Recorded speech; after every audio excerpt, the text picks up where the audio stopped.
Mesdames les représentantes des autorités, mesdames et messieurs les représentants des forces de France, de la police, de l'armée,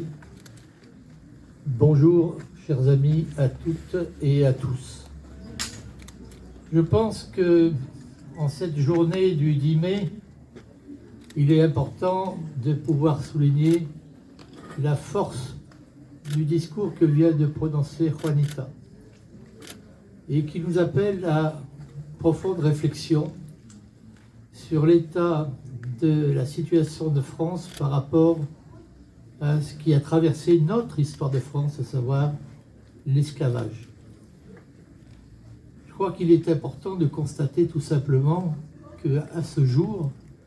dans un département comme de l'Isère, il n'y a en fait que 3 communes qui célèbrent la commémoration de l'abolition de l'esclavage. 3 communes qui sont celles de Pontelé, de Grenoble et de Cessin. Cessin est un peu particulier puisque Cessin honore cette manifestation du 25e anniversaire de la loi Taubira en ayant, en 1998, su à quelques militants s'associer à la grande marche qui s'est déroulée jusqu'à Paris. Et c'est depuis cette date-là que nous avions entrepris à quelques-uns de pouvoir effectivement travailler sur cette question-là, sur la question de comment était vécu l'esclavage ou ce qu'avaient vécu nos ancêtres en tant qu'esclaves, et les générations successives ont su marquer effectivement de leur empreinte ce travail pour que soit effectivement porté à la connaissance de la nation l'ensemble des questions se portant sur les raisons de ces manifestations des jeunes d'alors.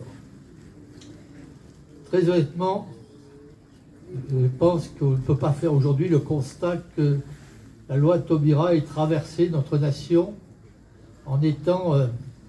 tout à fait prise en compte quand on regarde aujourd'hui ce qui est vécu, ce que traversent actuellement les réfugiés aussi de notre pays, qui, pour des raisons diverses, viennent trouver effectivement le refuge en France. C'est pourquoi on a su associer dans cette journée, comme on l'a fait depuis quelques années, les échos, les faits que traversent effectivement celles et ceux qui arrivent par les montagnes des Alpes. Et je remercie Jamchid qui nous a présenté ce matin le film qu'il a réalisé sur les situations rencontrées par les réfugiés du Mont Genève. Ce n'est qu'un exemple. Certains ont tout à fait été bouleversés ce matin par voir ce qu'était le témoignage de ceux qui vivent et qui viennent de l'Orient, effectivement, à travers montagnes et vaux et montagnes, ce qu'ils doivent endurer quand ils rencontrent à un moment donné la police des frontières. Et puis, cet après-midi, nous aurons aussi un témoignage qui est celui de l'Iran d'aujourd'hui, par des collègues qui seront là aussi tout à l'heure comme témoins, et qui nous ont proposé à la fois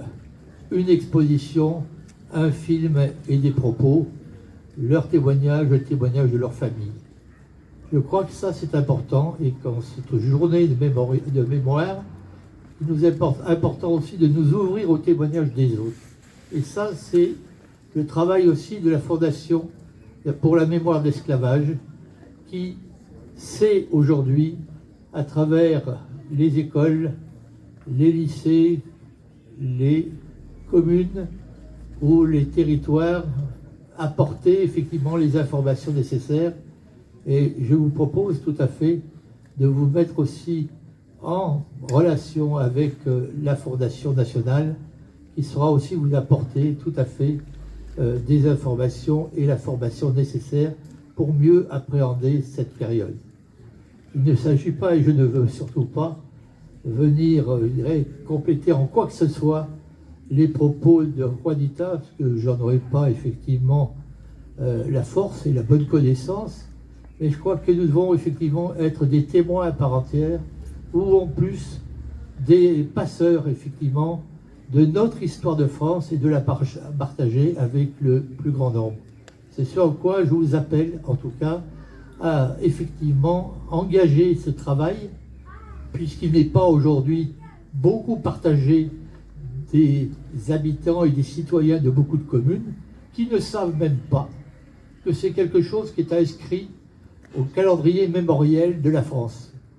S'il vous plaît, il s'agit pour les uns, pour les autres, d'essayer d'être des aiguillons pour pouvoir faire en sorte que nos élus locaux puissent s'intéresser à l'histoire de notre France et pas celle des récits glorieux de certaines personnalités